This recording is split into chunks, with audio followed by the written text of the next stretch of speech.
Ya. Entonces, están viendo mi pantalla, ¿cierto? Em, Sí, sí, para, se ve. para comenzar, lo que nosotros tenemos es un problema inverso, tenemos que tratar de formularlo de alguna manera. O sea, nosotros tenemos una ecuación. Una ecuación, por ejemplo, la ecuación más simple que podemos pensar es una ecuación lineal, que sería de la forma A por U igual a un lado derecho. Llamémosle F. Esa sería la ecuación más simple que tenemos. Cuando hablamos de problema inverso, hablamos de que hay algo que no conocemos de la ecuación, que desconocemos, alguna propiedad, algún parámetro. Entonces, típicamente lo que nosotros podemos asumir, o lo que más o menos son los tipos de problemas que hemos visto, es que en realidad acá aparece más la matriz en el fondo, tiene un parámetro Q que uno desconoce, y a lo mejor hay una matriz B ahí para que las dimensiones calcen, para pensar que el Q es un parámetro solamente. Entonces, el Q, estoy pensando que a lo mejor el Q toma ciertos valores y me queda este sistema. Entonces, cuando yo soluciono este sistema, es razonable pensar de que la solución, por supuesto, ahora va a depender de este parámetro Q. Entonces, yo, aparte de tener esto, tengo mediciones, tengo mis mediciones. ¿Qué voy a estar midiendo? O sea, se supone que el F es con lo que yo excito el sistema y obtengo una solución. Eso es lo que en el fondo está ocurriendo acá. Yo acá obtengo una solución que es el U sub Q. Pero yo no tengo acceso a ver todo el U sub Q en los problemas inversos. En general, tengo derecho a ver una parte de la solución. Entonces, ahí viene lo que uno observa, que nosotros lo estábamos llamando lambda sub Q de F, que en el fondo es algo que uno observa. Entonces, ahí voy a poner un operador del U sub Q. Donde ese operador, o estoy pensando en dimensión finita, puede ser otra matriz, estoy pensando en un operador lineal. ¿Ya? Si alguien dice, bueno, ¿podría ser algo no lineal? Sí, podría ser no lineal, pero estoy pensando en el caso más sencillo posible. Entonces ahora la pregunta que uno se hace es, ¿cómo recuperar el Q? ¿Cómo encontrar el Q? Entonces, tú tienes acceso a esta información, esto que está acá, y queremos recuperar el Q.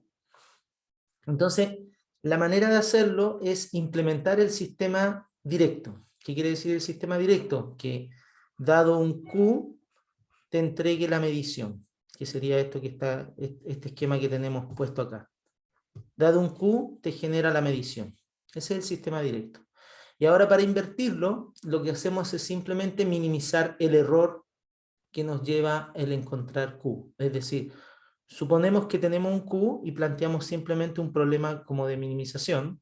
Podemos decir, mira, ¿sabes qué? Vamos a minimizar sobre los Q, esa es mi variable. ¿Qué vamos a minimizar? Debemos minimizar una especie de norma de lo que estamos midiendo, que es lo único a lo que tenemos acceso, o sea, del C de U sub Q, eso es lo que estamos midiendo, menos, por supuesto, el dato que tenemos, de lo que medimos, que podemos decir, mira, es un C de un Q estrella. Esa es mi medición. Entonces, la idea de esto es que si minimizo sobre todos los Q, por supuesto, esto está sujeto a que el U sub Q está resolviendo este sistema, está resolviendo ese sistema. Entonces, acá tú observas que dado un Q, resuelvo el sistema, encuentro el U sub Q, y el U sub Q lo coloco aquí y puedo calcular este funcional. ¿Ya? Entonces, este funcional ahora, J, que depende de Q, es un funcional a minimizar. Este podría ser un esquema para poder encontrar el Q. Entonces, la idea sería tratar de meter esto en algún algoritmo que me permita minimizar y me permita encontrar cuál es el Q óptimo. ¿Ya? Entonces, dicho eso, el problema que podemos tener es que este sistema no sea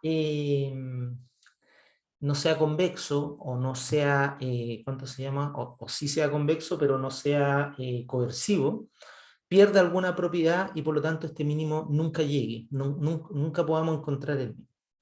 Entonces lo que uno suele hacer es poner el sistema más coercitivo, más convexo, y para hacer eso, lo que típico que hace la gente es poner lo que le llama la regularizada de Tikhonov, que es simplemente reemplazar el problema, relajar el problema en el fondo, pongo aquí de nuevo un medio de alguna norma. La norma es parte de lo que yo tengo que encontrar, qué es lo que sería lo adecuado acá.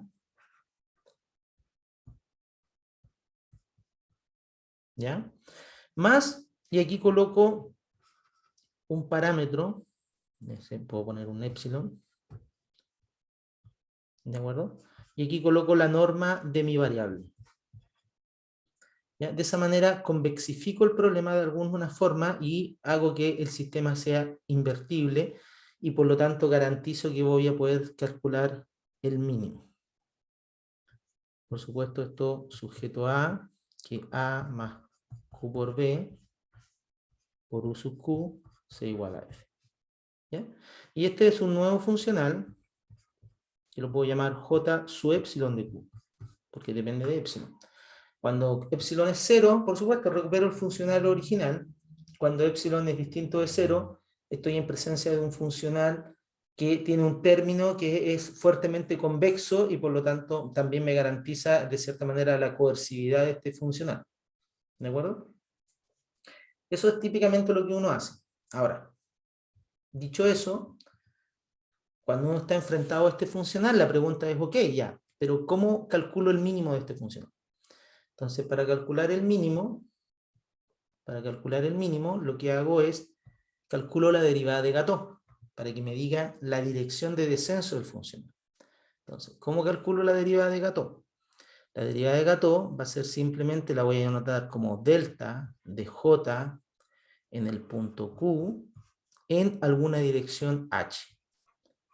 ¿Cómo se calcula esta derivada? Esta derivada es simplemente el límite cuando t tiende a 0. Sí. ¿Cómo se llama la derivada fuerte? La derivada débil es Gatot y la derivada fuerte es Frenchet. No. ¿Frechet? Frechet, la derivada de Frechet. Claro, la que nosotros calculamos es la derivada de Gatot. ¿Ya? Tiramos a 0 más de simplemente J de Q más H, bueno, este es J sub epsilon, por supuesto, menos J de Q sub epsilon partido por, perdón, se me olvidó poner el T, más T por H dividido por T. ¿Ya? Este es el cálculo que uno hace. En el fondo ahora, cuando tú lo miras, significa que tengo que perturbar el Q sumándole T por H y derivar respecto de T.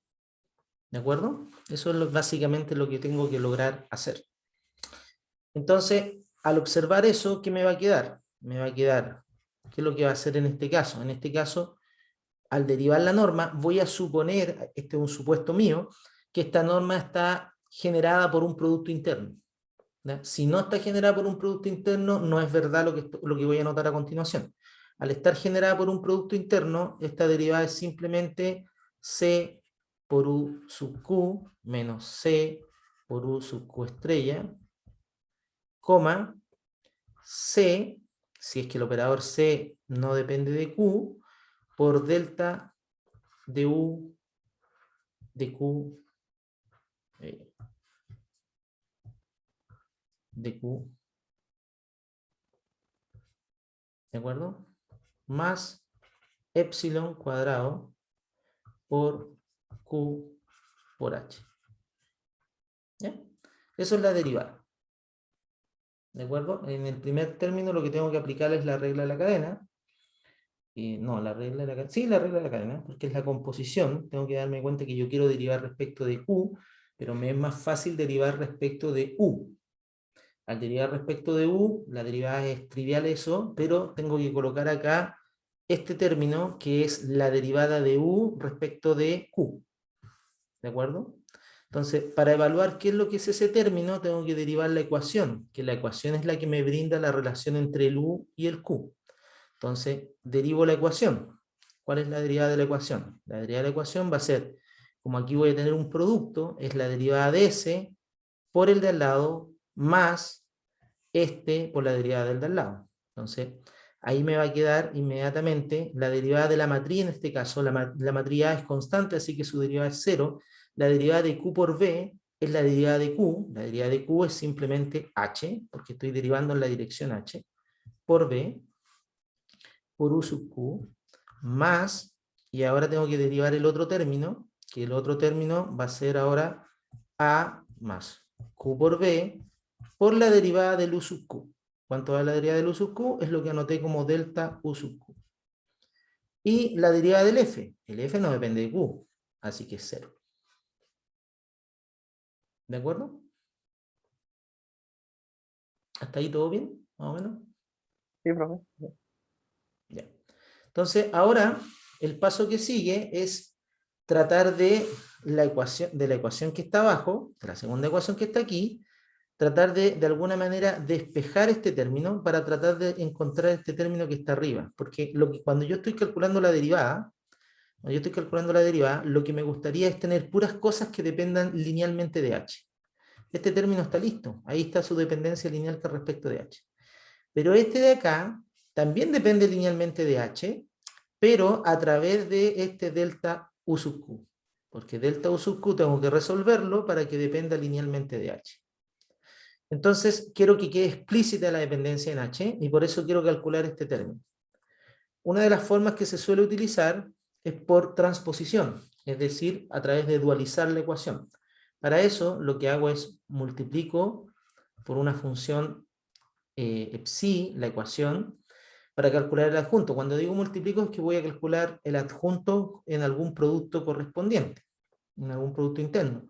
Al calcular el adjunto, me va a quedar acá simplemente, voy a suponer que estoy suponiendo que estas son todas matrices y vectores, para que me sea más sencillo. Aquí me va a quedar simplemente h por b u sub q por psi, ¿ya? Y el otro término me queda a más q por b por delta u sub q aplicado a psi. Y eso me queda igual a 0. De esta segunda ecuación puedo pasar esta matriz traspuesta al otro lado y me va a quedar simplemente el delta, perdón, me va a quedar el delta u sub q aplicado a más qb estrella aplicado a delta u sub q. ¿De acuerdo? Eso es lo que me queda. Entonces, al observar esto, me doy cuenta que, perdón, ahí me equivoqué, me queda el psi. Al observar esto me doy cuenta que el psi que estoy poniendo yo no le he pedido nada. Entonces ahora le voy a pedir algo. ¿Qué le voy a pedir? Le voy a pedir de que A más Q por B, todo esto estrella, o sea el adjunto, aplicado a psi, tome un valor. ¿Qué valor quiero que tome? Justamente tengo que darme cuenta que eso que está ahí, quiero de alguna manera que me permita recuperar esto que está aquí arriba. Si se dan cuenta, aquí tengo el delta de U sub Q, entonces la pregunta es, ¿quién está acompañando al delta de U sub Q ahí arriba? Y la respuesta va a ser tratar de despejar de arriba el delta de U sub Q y me doy a dar cuenta que quien lo está acompañando es el C traspuesto, factor de C por U sub Q menos C por U sub Q estrella. Ese es quien lo está acompañando. Entonces, al hacer eso, al hacer ese cambio, me doy cuenta de que, ¿qué cosa ocurre? Voy a obtener de que este término, delta U sub Q, aplicado a más Q por B estrella por psi, ese término se va a transformar, al reemplazar lo que vale psi, se va a transformar en C por delta U sub Q por C U sub Q menos C por U sub Q estrella. Y ese término es el que aparece en el J. ¿De acuerdo? Pero por la ecuación que tengo aquí abajo, puedo darme cuenta que ese término también va a ser igual a menos H B U sub Q psi. Entonces, ahora puedo reemplazar y finalmente obtener que el delta J en Q, J sub epsilon, en la dirección H, va a ser simplemente el primer término, que como ya dijimos, lo podemos recuperar a través de esto de manera explícita ahora, su dependencia en H. Su dependencia en H está explícita como menos B U sub Q psi. Ahí está su dependencia en H explícita, ahora es lineal respecto de H, si lo puedes dar cuenta. Y el otro término, que era el más epsilon cuadrado Q por H. Entonces ahora me puedo dar cuenta que todo esto de aquí me queda alguien, que en este caso es epsilon cuadrado por Q menos B por U sub Q por epsi, ese alguien multiplicando a H. ¿De acuerdo? Y este alguien que está acá es el que uno suele llamar el gradiente de J sub epsilon en la dirección Q. Ese es el representante de la transformación lineal que representa el operador derivada. El operador derivada es un operador lineal que está definido como operador lineal, tiene un representante. Su representante es lo que uno suele llamar el gradiente en los cursos de cálculo 2 o cálculo no sé cuánto, cuando uno lo hace. ¿Ya? Ese es el gradiente. Esa es la dirección de descenso o la dirección de máximo descenso. Entonces, en ese sentido, si yo quiero hacer decrecer mi funcional, ¿qué es lo que tengo que hacer? Tengo que escoger el h de tal manera que al multiplicar, acuérdate que el h es la dirección en la que estás perturbando. Recuerda que el q uno lo está cambiando por q más t por h. Entonces, el h es la dirección en la cual yo me quiero mover. Como quiero que mi funcional decrezca, yo quiero que esta cantidad, este gradiente, me dé negativo. Eso es lo que quiero que decrezca. Por eso estoy calculando su gradiente. Entonces, como quiero que su gradiente quede negativo, tengo que escoger el h de tal manera que este producto me quede negativo. Una manera de hacerlo, cuando ya lo tengo de esta manera tan explícita, es simplemente tomar el h igual a menos el gradiente j sub epsilon de q, que en este caso vendría siendo menos epsilon cuadrado q más b por uq epsilon. Esa es la dirección que yo quisiese tomar. Entonces, si ese es el h o la dirección en la cual voy a decrecer, con esto puedo ir haciendo un algoritmo. ¿Qué algoritmo puedo hacer? ¿Ya? El algoritmo que puedo hacer es el siguiente. Fíjate que yo puedo parto por supuesto, de la información que tengo. ¿Cuál es la información que tengo? El C del UQ estrella, eso era un dato de la causa, eso alguien me lo dio.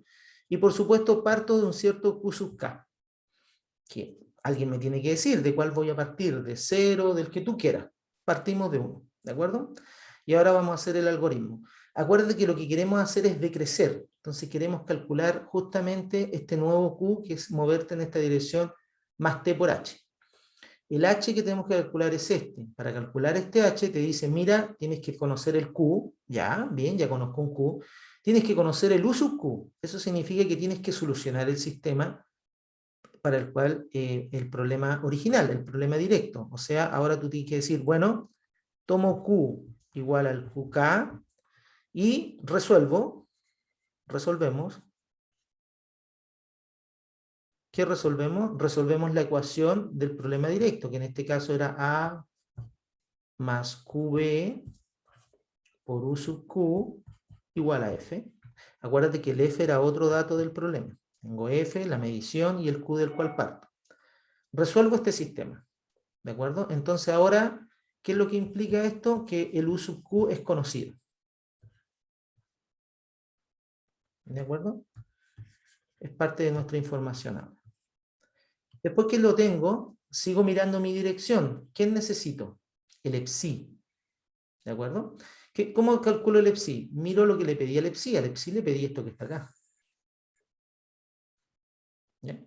Entonces, resolvemos la ecuación adjunta. La ecuación adjunta es A más Q por B. Fíjate que es la misma matriz de la ecuación original. Por el epsi, pero el lado derecho cambia. En este caso es el C estrella, ¿de acuerdo? Aplicado a C por U sub Q, que ya lo conozco porque está en el paso anterior, menos el C por el U sub Q estrella, que también lo conozco porque era parte de mis datos originales de los cuales parte mi problema. Con esto, lo que obtengo es que ahora conozco el epsi. Entonces, después que conozco el U sub Q y el epsi, miro mi problema, y lo que me dice mi problema es que puedo ahora conocer mi dirección de descenso. Calculo mi dirección de descenso de K. ¿Cómo calculo mi dirección de descenso de K? Mi dirección de descenso va a ser menos epsilon cuadrado por el Q, que lo conozco, el QK del cual estoy partiendo, más B veces el U sub Q, que lo calculé en el paso anterior, por el epsi, que también lo acabo de calcular en el paso anterior. Con eso tengo mi dirección de descenso. Y ahora simplemente digo, mira, lo que tengo que hacer es calcular el QK más 1 como simplemente QK más, y aquí tengo que escoger un parámetro, típicamente un parámetro lambda o t, como quieran llamarlo, por la dirección de descenso. Este parámetro es un parámetro muy delicado que uno al principio lo toma fijo, pero después comúnmente uno empieza a hacerlo depender del K también, empieza a tomar algún tipo de, de estrategia para poder considerar el lambda de manera apropiada. Y con esto tenemos un pequeño algoritmo. Si observamos, tenemos un pequeño algoritmo, un ciclo. ¿Por qué tenemos un ciclo? Porque una vez que calculé el QK más 1, vuelvo a empezar con el QK igual al QK más 1 y vuelvo a comenzar y repito el ciclo. Y tengo un ciclo que puedo ir iterando para encontrar el Q. ¿Se entendió más o menos? ¿Dudas? Sí, la idea se entiende, profe. ¿Sí? ¿Alguna pregunta?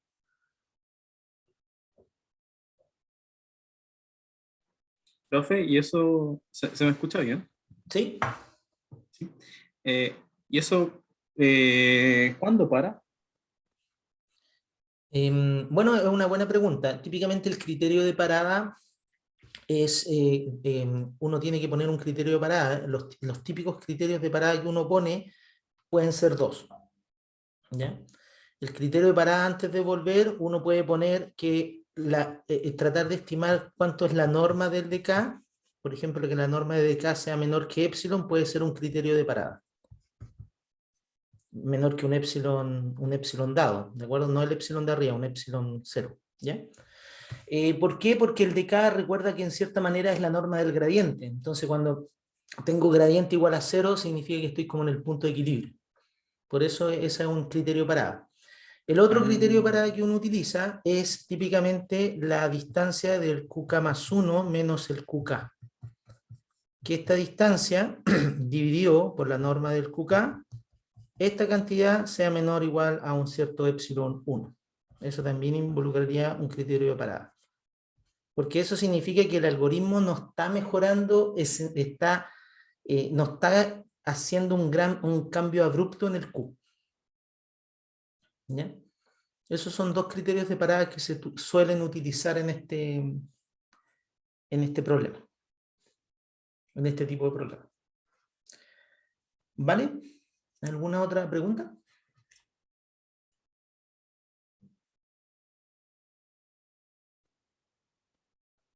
¿No? Vale. Entonces, en función de esto, vamos a tratar de nosotros hacer ahora un algoritmo para el problema de corrosión. ¿De acuerdo? Entonces vamos a ver el problema de corrosión. ¿Ya? El problema de corrosión, si se acuerdan, era resolver Laplaciano de U igual a 0 en omega. Y teníamos asociado que teníamos que la derivada normal de U es igual a un F en el borde de omega, y que en el otro borde, no en el borde completo, en el borde gamma 1 que llamábamos, y la derivada normal más Q veces U era igual a una cierta era igual a 0 en gamma 0. Eso era lo que teníamos. Y con esto lo que generábamos era una medición, que la llamábamos lambda sub Q de F, que esa medición es simplemente el U restringido a gamma 1, la condición de Iris. Entonces, en este problema, de nuevo, la idea es plantear un algoritmo de minimización. Entonces, ¿cómo planteo un algoritmo de minimización para este problema? Tengo que pensar en que, como parto de que este mismo problema yo lo tengo resuelto para un Q estrella. Existe un Q estrella, el cual no conozco, por supuesto, para el cual yo logré tener la medición. Le voy a llamar U barra a esta medición. ¿Ya? Le voy a llamar barra al problema asociado al Q estrella, para el cual yo tengo la medición. O sea, tengo el U barra en gamma 1. Entonces ahora tomo un Q cualquiera, otro, no el Q estrella por supuesto, y resuelvo el mismo problema. Laplaciano de U igual a 0 en omega, la derivada normal de U igual a F en gamma 1, y la derivada normal de U más Q por U igual a 0 en gamma 0. Yo resuelvo este problema. Y una vez que resuelvo este problema, genero mi medición. Mi medición es simplemente el U, voy a ponerle U sub Q, para acordarme que depende de Q, va a ser el U sub Q en gamma 1. Entonces, la idea del algoritmo es simplemente tomar las mediciones, la medición real versus esta medición sintética y restarlas. Esa es la idea, compararlas de alguna manera en alguna norma. Entonces, lo que tengo que hacer es considerar el U sub Q menos el U barra. Por supuesto están definidos solamente en gamma 1. No tengo derecho a conocerlos en otra parte, porque es ahí donde están hechas las mediciones. Entonces voy a considerar simplemente una norma, por ejemplo la norma L2 del borde de gamma 1. ¿Ya? Ese puede ser un funcional y voy a decir, voy a minimizar, por supuesto, en la variable Q, y sin pérdida de generalidad, sujeto a, por supuesto, cuál es la dependencia de Q de lo que está arriba, que se resuelve el problema. Laplaciano de U sub Q es 0 en omega, y la derivada normal de U sub Q vale F en gamma 1, la derivada normal de U sub Q más Q veces U sub Q vale 0 en gamma 0. Ese es mi problema. Y ahora viene la regularización. Típicamente uno le debería poner algo así como un epsilon cuadrado medio por alguna norma del Q. Como el Q está definido en gamma 0, lo más razonable es ponerle integral una norma L2, la norma de Q al cuadrado en gamma 0. ¿Ya? Porque ahí está definido el Q. Hay gente que aquí le agrega inmediatamente el 1 medio para que la derivada quede más sencilla y todo lo demás. ¿Ya? Así que este sería mi funcional. Un momento. Un momento. ¿Aló? Estoy ocupado. Chao. Entonces, este sería el funcional J sub epsilon de Q, por supuesto, depende de Q, el que yo estoy definiendo. ¿Ya? Entonces ahora la pregunta de esto es, por supuesto, es cómo generar un algoritmo que me permita minimizar. Ese es mi funcional. Entonces, hago más o menos el mismo procedimiento. Voy a calcular la derivada de Gatot. ¿Ya? Voy a ir un poquito más rápido, calculando la derivada de Gatot. Déjenme mirar una cosa. Ya. Entonces, tengo que calcular la derivada de Gatot de este problema, y para eso digo, bueno, ¿cuánto va a ser la derivada de Gatot, J sub epsilon de Q, en alguna dirección H? Bueno, por definición, voy a ir más rápido, esto va a ser simplemente la integral sobre gamma 1, como les digo, esta integral define un producto interno, está definida por un producto interno, así que es más o menos sencillo. ¿Ya?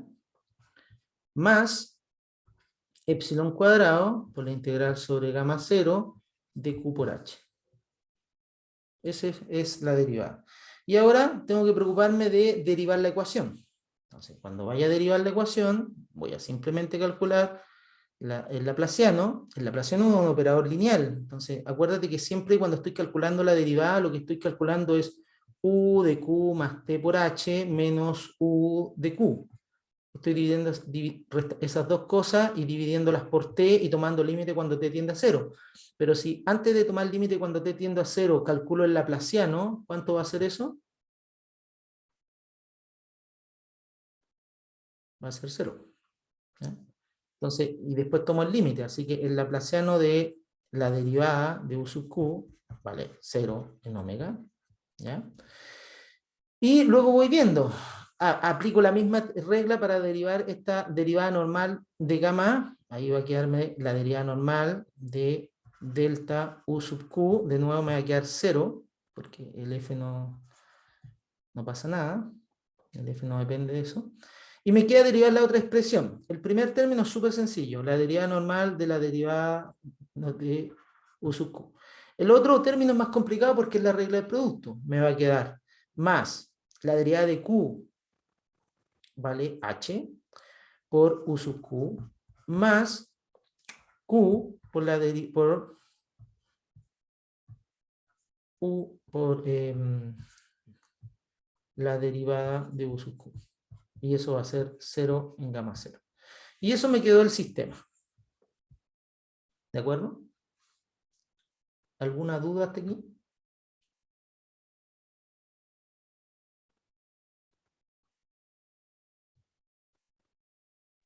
De momento no, profe, de mi parte no.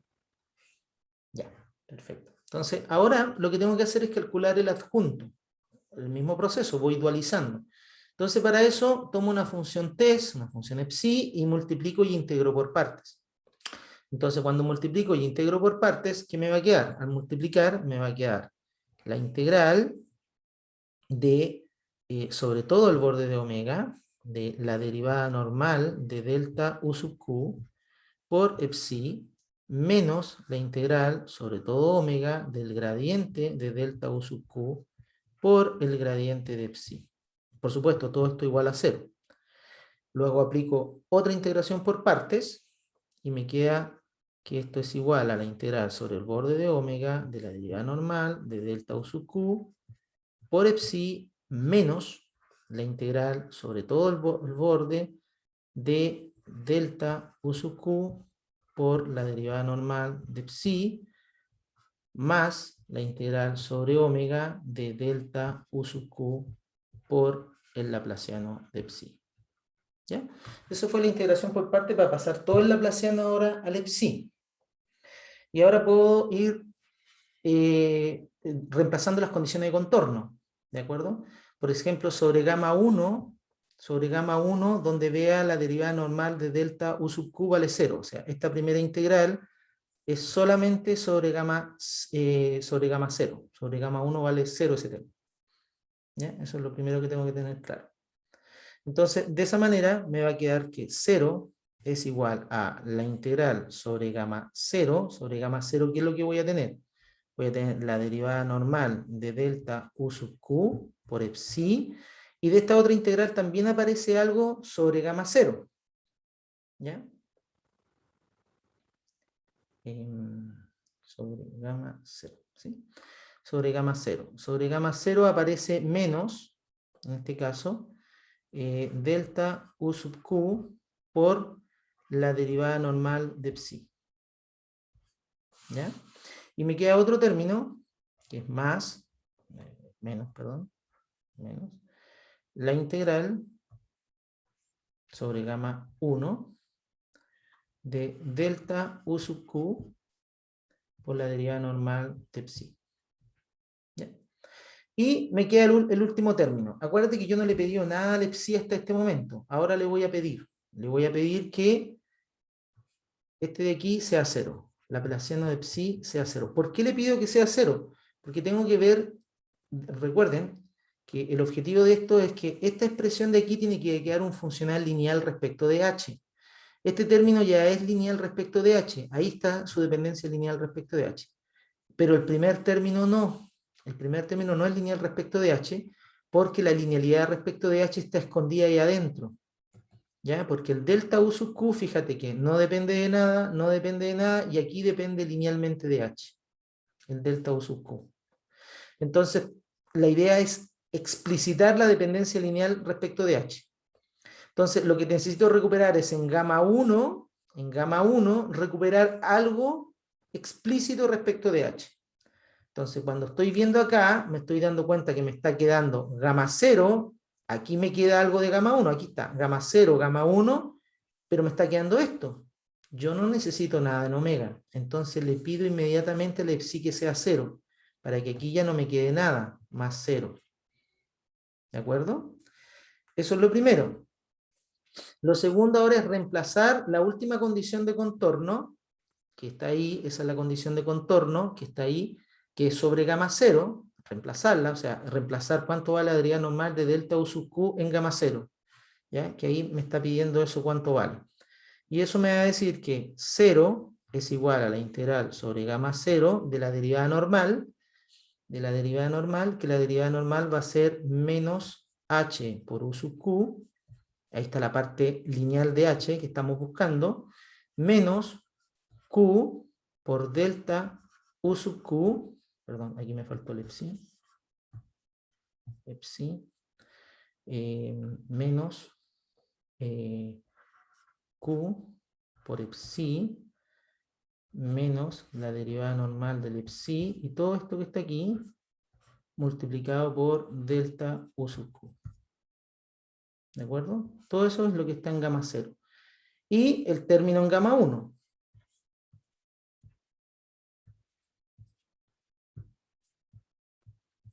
Ese es el término en gamma 1.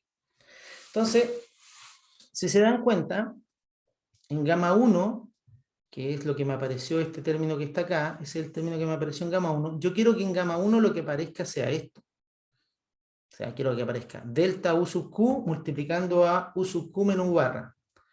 Y aquí me apareció delta u sub q. Ah, mira, entonces ahí inmediatamente me queda que este término que está acá necesito que sea igual a u sub q menos u sub barra. ¿Ya?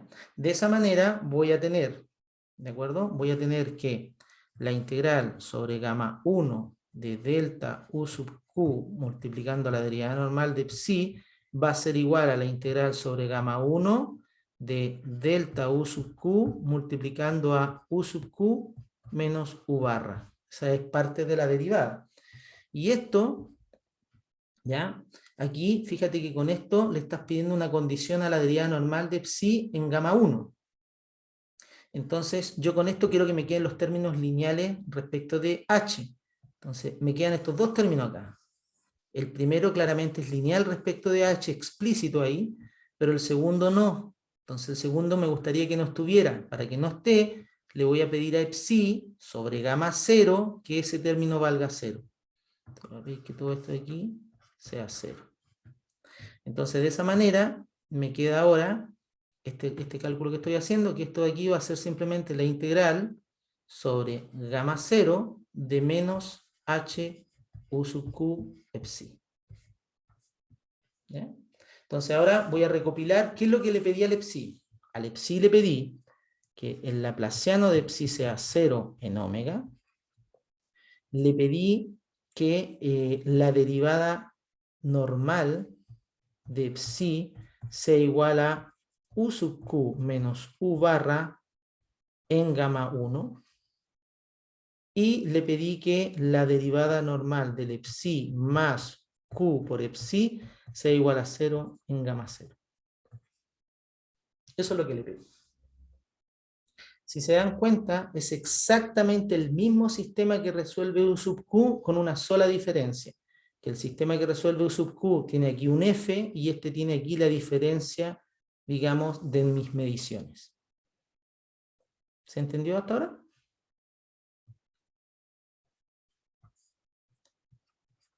Con esto se puede concluir que la derivada de Gato de j en q, j sub epsilon q, en la dirección h, está dada simplemente por el primer término, que viene siendo la integral ahora sobre gamma 0, de menos h u sub q epsi, y el segundo término, que era el de la regularización de Tikhonov, que era el epsilon cuadrado más el epsilon cuadrado q por h. ¿De acuerdo? Y ahora podemos darnos cuenta cuánto vale el gradiente de j sub epsilon en la dirección q. Ahí está explícito y va a ser simplemente epsilon cuadrado q menos h u sub q epsi. ¿Se entendió hasta aquí? Más o menos. Sí, no. Entonces, con esto que tenemos acá, podemos hacer ahora nuestro algoritmo. ¿Cómo sería nuestro algoritmo? De nuevo, dado, ¿quién tiene que estar dado? El f, por supuesto, el f tiene que estar dado. La medición que en este caso es el u barra en gamma 1, ¿ya? Esa es la medición. Y, por supuesto, un Q de partida, un Q sub K. ¿Ya? Eso es lo que parto. Y ahora, ¿qué es lo que hago? Primer punto. Primer punto. ¿Qué es lo que hago? En el paso 1. En el paso 1, coloco Q simplemente igual a QK, ¿ya? Para llamarlo Q de alguna manera. Entonces, fíjate que siempre tengo que tener puesta la mirada en el gradiente. Al tener la mirada puesta en el gradiente, ¿qué necesito calcular? Bueno, el primer término es epsilon cuadrado Q, ya eso, olvidémoslo. El epsilon es un parámetro aquí, podéis tomarlo aquí el epsilon como un parámetro dado. Necesito calcular, perdón, aquí puse el H, no sé por qué. Necesito calcular el U sub Q. Entonces, ¿quién es el U sub Q? El U sub Q es la solución del sistema, o sea, necesitamos resolver, ¿qué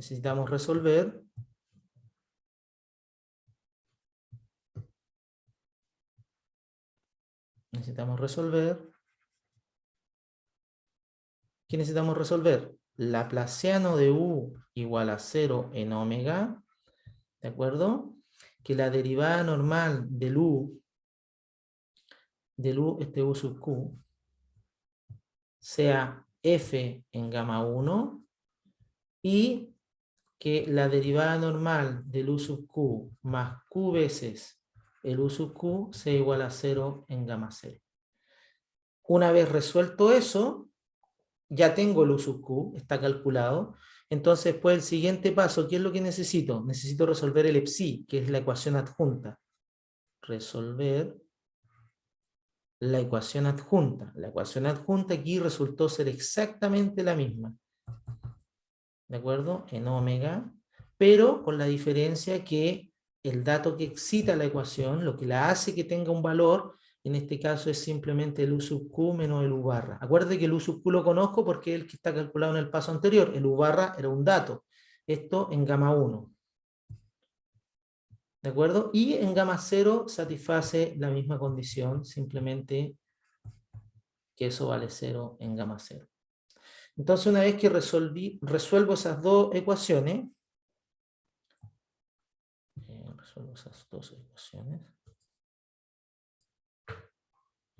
Una vez que resuelvo esas dos ecuaciones, voy a copiar esto abajo para que me quede más.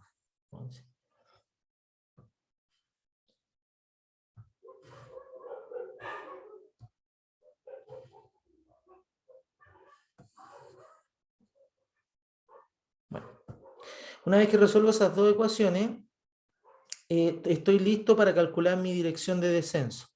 ¿Cuál sería mi dirección de descenso? Mi dirección de descenso de K, acuérdense que mi dirección es simplemente la voy a tomar como menos la dirección del gradiente de J sub epsilon en el punto Q. ¿Ya? En este caso, ¿quién era el gradiente? Epsilon cuadrado, va a ser epsilon cuadrado por el Q, ¿de acuerdo? Menos, perdón, era menos la dirección del gradiente, entonces menos, más, y lo que queda es el U sub Q por el epsilon. Y finalmente, el último paso es moverme en la dirección de menos al gradiente, es decir, calcular Q sub K más 1 como Q sub K más un cierto valor lambda, que les vuelvo a decir, hay reglas que uno puede tomar o simplemente probar con lambda constante, por la dirección de K que calculé anteriormente. Eso me va a calcular el Q sub K más 1 y luego puedo verificar alguna condición de parada o volver a comenzar el algoritmo nuevamente y seguir tratando de crecer. ¿Qué les pareció? ¿Alguna duda? ¿Comentario? Está interesante. O sea, estas son estrategias con las cuales uno puede hacer distintos algoritmos y le puede ir dando distintos sabores. Fíjate que yo en todo momento supuse que las normas eran todas iguales o homogéneas. O sea, cuando uno hace estos desarrollos, uno sin pérdida de generalidad puede asumir, voy a volver a la parte más teórica, lo que está aquí arriba, que aquí estos productos internos, estas normas, por ejemplo, cuando definí aquí las normas, esta asociada esta norma y esta norma acá pueden ser normas pesadas, pueden tener una matriz en la definición del Producto Interno. De esa manera, esas matrices me permiten condicionar las normas de tal manera que me queden más elípticas, más redonditas y cosas de ese estilo. Eso también hay gente que se dedica a ver cuál es la manera de qué normas considerar aquí que sean las mejores posibles. Entonces ahí los productos puntos no son tan como compatibles. Entonces hay que hacer con cuidado los cálculos. Acá también, o sea, ¿cómo poder hacer eso en este ejemplo que estábamos viendo acá? Por ejemplo, yo sin pérdida de generalidad, cuando consideré esta norma, pude haber venido acá y haber considerado aquí una función de peso ρ. Perdón. Una función de peso ρ, una función que nunca se anule y que multiplique a este producto, por ejemplo una exponencial, una cosa así. Y acá puedo considerar otra función de peso, no sé, W. Entonces esas funciones de peso después se te van a trasladar en el problema y te van a permitir a ti jugar y cambiar el algoritmo, de alguna manera. ¿Ya? Pero por ahora lo vamos a dejar así. Con eso tenemos nuestro algoritmo. Quiero mostrarles ahora una pequeña implementación del algoritmo. Déjenme buscarla para poder encontrarla. Acá está. ¿Ya?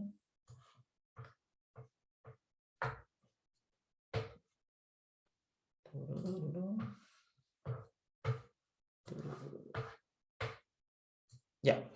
No sé si se alcanza a apreciar bien. Vamos a agrandar un poco la letra.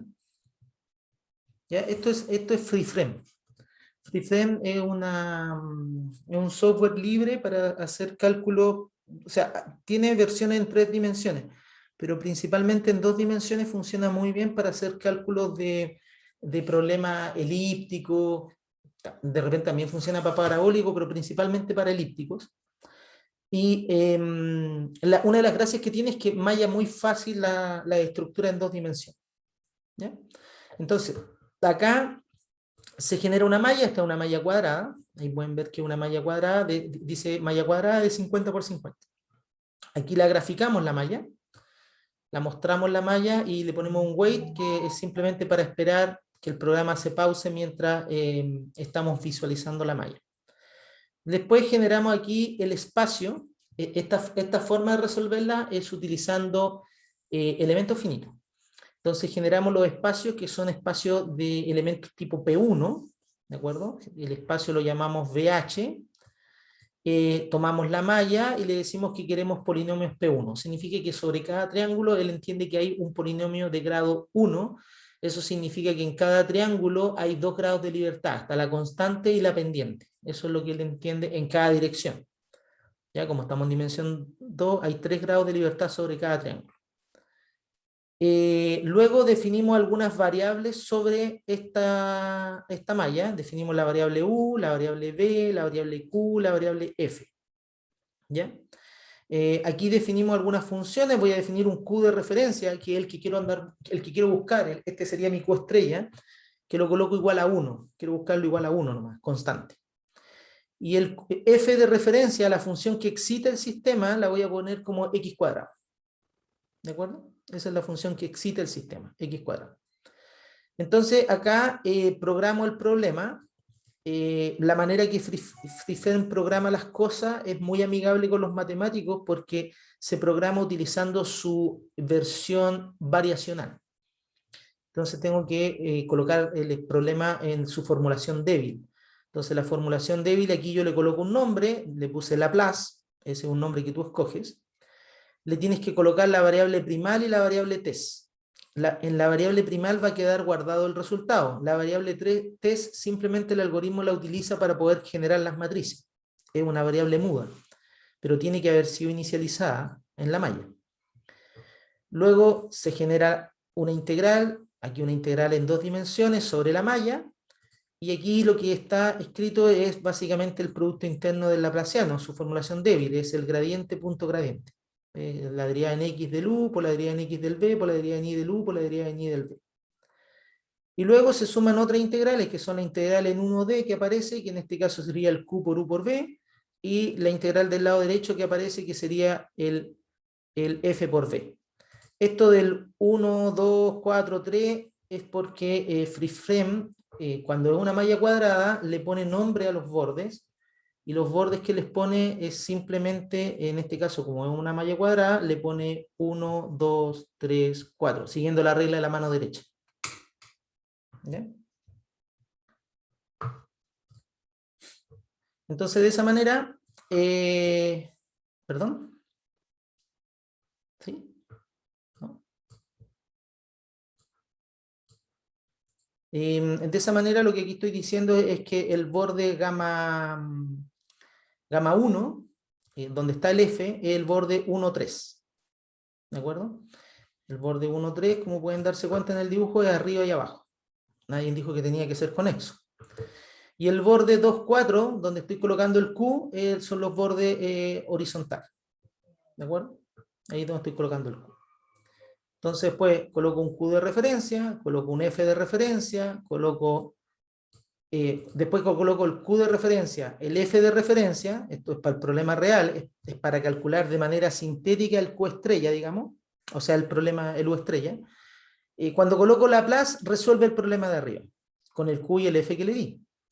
Después que resolví el problema de arriba, genero una nueva variable que le llamo U de referencia, que es mi U, el U que resolví. Ahí guardo el resultado y aquí lo muestro. ¿De acuerdo? Después genero otra variable, que es un Q para partir, este es el QK con el que inicio el sistema, y genero una variable H. ¿Ya? Que el H va a ser como mi dirección de descenso.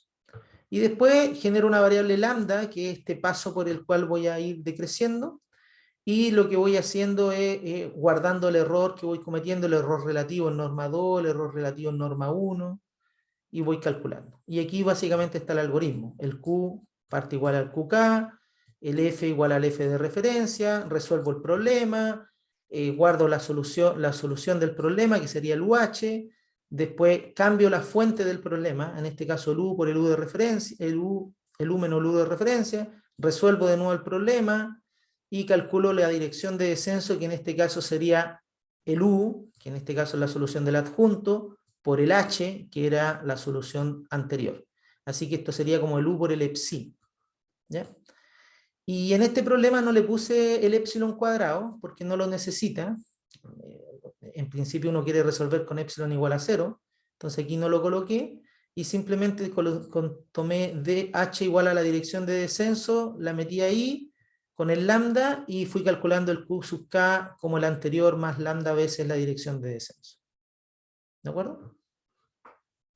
Entonces ahora les voy a mostrar parte del resultado de hacer toda esta ingeniería. Bueno, aquí están los resultados. ¿Se pueden ver los gráficos? Bueno, en el primer gráfico,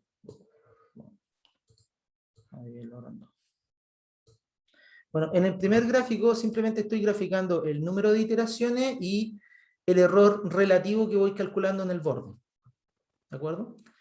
El error relativo, acuérdense que es el QK menos el Q de referencia partido por la norma del Q de referencia.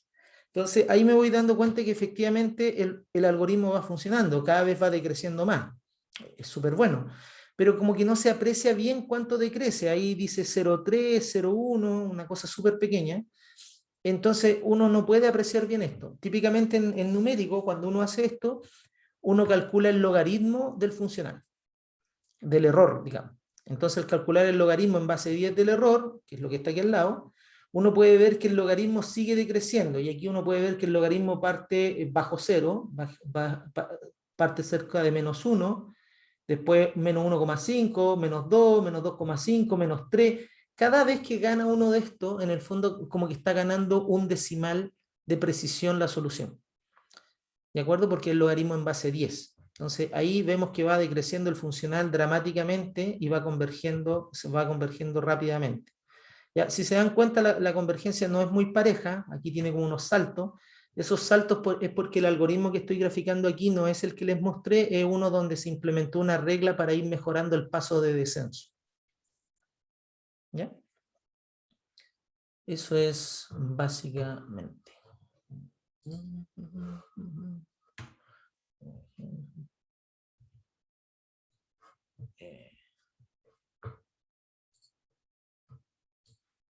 Bueno, el free frame, bueno, hay otras formas de hacerlo, pero en general uno lo puede hacer correr desde la ventana de sistema. Y cuando corremos el free frame desde la ventana de sistema, que es lo que voy a hacer aquí, como les dije, me va a salir una ventana que me muestra la malla. Ahí está la malla. Les dije que una malla cuadrada, son triángulos, pero son triángulos divididos por la mitad, son cuadrados. Y después de eso, ahí está la solución. Acuérdense que les dije que calculábamos la solución del problema. Está la solución de referencia, ¿ya?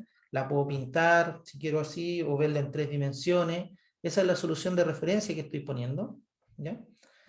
Acuérdate que arriba y abajo es donde pongo el excitante, y en los laterales, izquierda-derecha, es donde estoy poniendo, donde estoy tratando de recuperar el Q.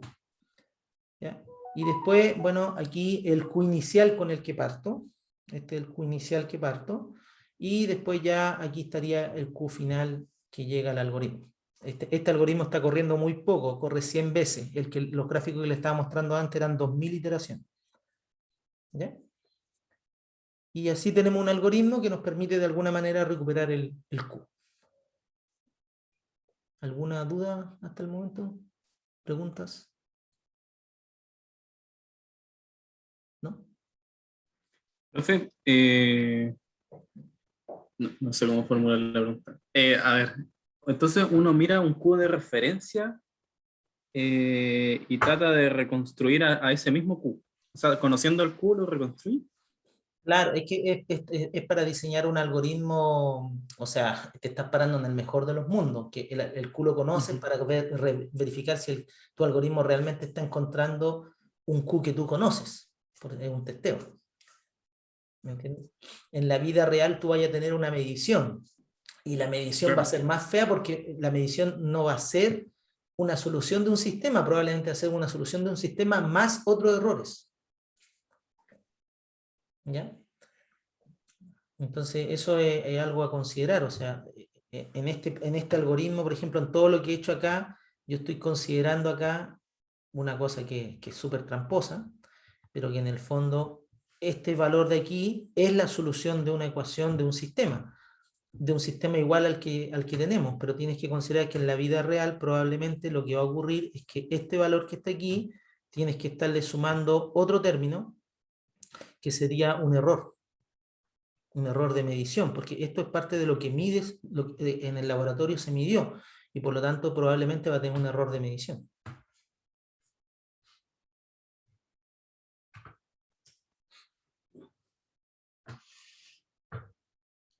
¿Se entiende más o menos? Sí, sí, Ya, sí. sí. Es más complejo. Ahora, sí. ¿Ya? Bueno, entonces, dicho esto funciona bien. Uno cree que como, oye, mira, pero en realidad entonces uno tiene algoritmos para encontrar soluciones a los problemas inversos más o menos generales. Sí y no. Hay problemas que no son así de sencillo. Y, por ejemplo, el problema geométrico. ¿Se acuerdan del problema geométrico que vimos nosotros? Que era encontrar un objeto dentro de una ecuación.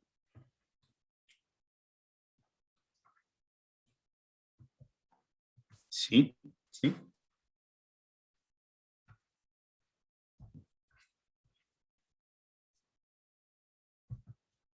Vamos a ver ahora el problema inverso geométrico. El problema inverso geométrico, nos quedan unos minutitos, vamos a alcanzar a plantearlo por lo menos. El problema inverso geométrico es laplaciano de u igual a 0, por ejemplo, en omega menos d. Y acuérdate que teníamos un excitante, que era decir, de u era igual a f en el borde de omega, y teníamos que la derivada, teníamos que u era 0 en el borde de d. Este era el problema. Entonces, dado un d, nosotros resolvíamos este problema. ¿Y qué es lo que medíamos? Medíamos el lambda sub q de f, que era simplemente, en este caso, la derivada normal de u en el borde de omega. Este era nuestro problema. Acuérdense que en este caso teníamos nuestro dominio, omega, y se supone que el conjunto D era un conjunto interior. ¿Ya? Esa es una restricción geométrica, tiene que estar dentro del interior. Entonces, en este caso, para este problema yo puedo tratar de plantear lo mismo. Es decir, supón que tú tienes una medición para un Q estrella, y la pregunta que te hace es, ¿cómo hago un algoritmo para encontrar D? ¿Ya?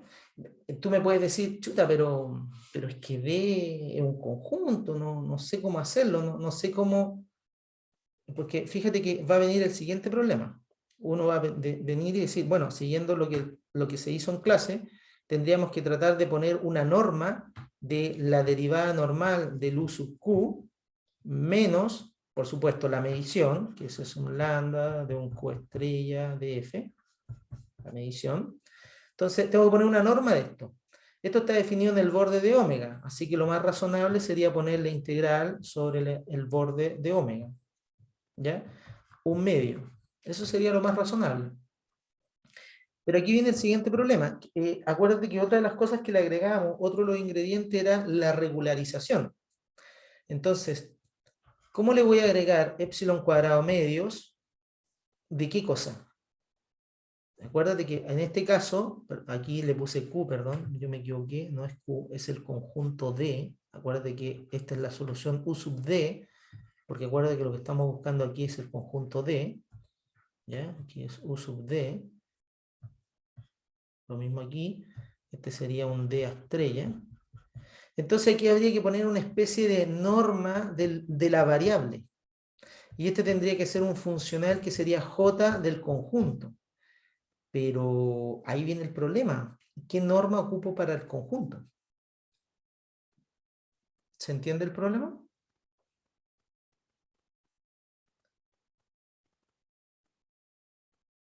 La dificultad que aparece de la norma del conjunto. Sí, profe.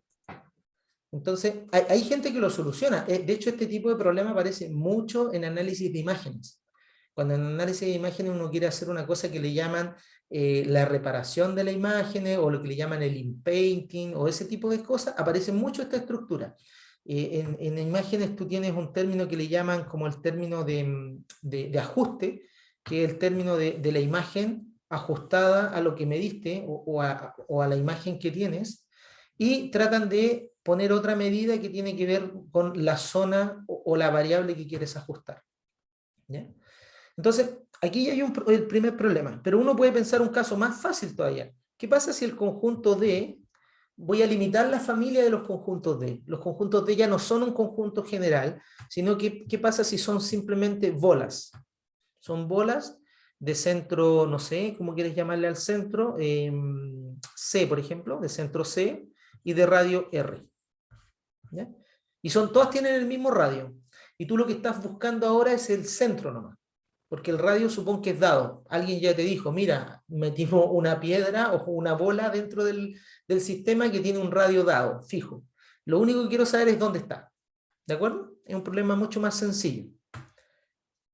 Entonces, en ese caso, para ese problema, yo puedo plantear el mismo funcional, pero ahora ya sé que aquí la norma que tengo que poner es la norma de la única variable que me importa, que es el centro de la circunferencia. Entonces ahora yo sé que tengo que resolver el problema para diferentes centros de circunferencias, ¿ya? Y tengo que resolver y tengo que encontrar un centro dado, un centro C estrella. Entonces la pregunta es, ¿cómo hacer un algoritmo para eso? Esa es la pregunta.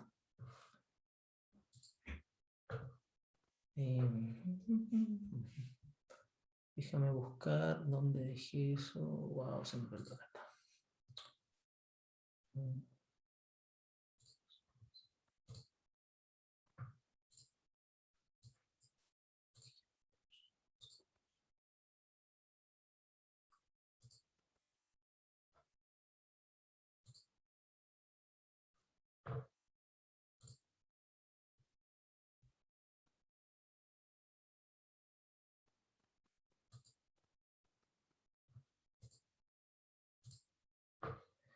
Ya, por ejemplo, acá, son iteraciones de un algoritmo. Vaya, separado. Vaya. Un poquito. Estas son iteraciones de un algoritmo. Bueno, ahí parte. Entonces, la bola rojita trata de encontrar, o sea, el círculo rojo trata de encontrar el círculo azul. Entonces, aquí los radios son los mismos, están dados. La idea es solamente encontrar el círculo. ¿Ya? Y ahí pueden darse cuenta ustedes cómo va convergiendo, etcétera, etcétera, etcétera. O sea, la idea es hacer ese tipo de algoritmo. ¿Se entiende? Más o menos. Sí, profe.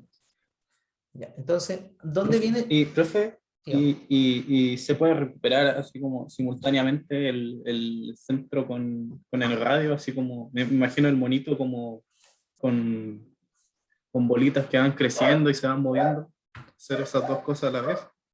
bueno, la respuesta es que sí, podemos hacer cosas como esas. Por ejemplo, tenemos resultados como estos.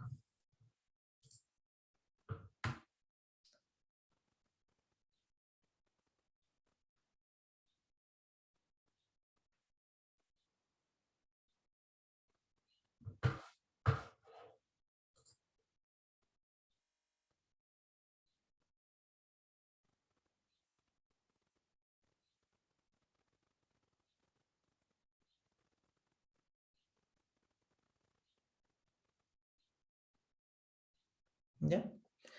Pero lo que quiero dejarle en claro con esto es que uno puede hacer algoritmos. La pregunta es cómo los hace, porque hay una cosa que no le he dicho, pero este problema presenta una dificultad extra. ¿Cuál es la dificultad extra? De hecho, la dificultad va a venir en el momento cuando ustedes, acuérdate que tienes esta ecuación, tienes el laplaciano de u, imagínate que respecto al centro nomás, concentrémonos en el centro. Tienes el laplaciano de u igual a 0, ¿de acuerdo? ¿En dónde? En omega menos la bola de centros C y radio R. Ahí tienes definido el problema. Entonces ahora tú lo vas a perturbar, es decir, a esto le voy a sumar más t por h, ¿de acuerdo? Significa que aquí adentro también le vas a sumar t por h.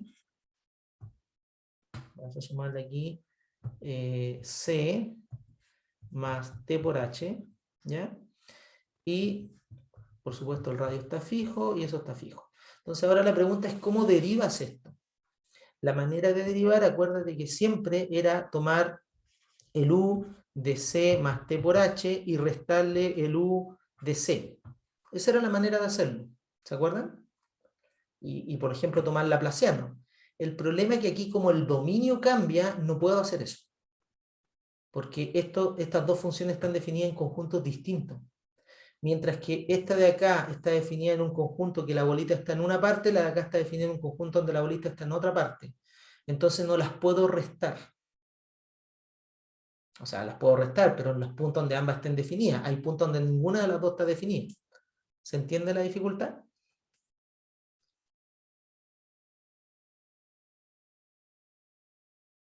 ¿No? Más o menos.